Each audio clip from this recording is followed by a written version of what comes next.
கண்ணகி நகரில் காலை 5 மணிக்கு தூய்மை பணியாளர் வரலட்சுமி என்ற பெண் 2 குழந்தைங்களாம் அவருக்கு.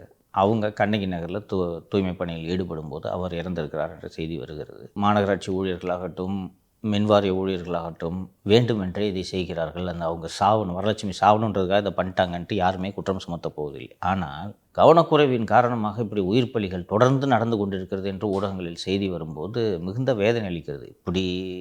எப்படி இது நடக்கிறதுக்கு நீங்கள் அனுமதிக்கிறீங்க? அண்ட் அடுத்ததாக இந்த மழைநீர் பற்றி ஒரு நிதிஷ் சொன்னார். நம்ம ஏற்கனவே ஒரு டெண்டர் மேட்டர் பேசணும், ஞாபகம் இருக்கா? 24 மணி நேர டெண்டர்னு ஒன்று பேசினோம் இல்லை, ஞாபகம் இருக்கா? அந்த 24 மணி நேர டெண்டர் எதுக்குன்னா மழைநீர் வடிகால் கட்டுறதுக்கு. அண்ட் நான் சொன்னேன், இந்த மழைநீர் வடிகால் பணிகளில் மட்டும் மாநகராட்சி மிகுந்த தீவிரமாக வேலை செய்யும் என்று சொன்னதற்கு காரணம், ஒரு ரோட்டுக்கு அடியில் பூமிக்குள்ளே நடக்கிறது.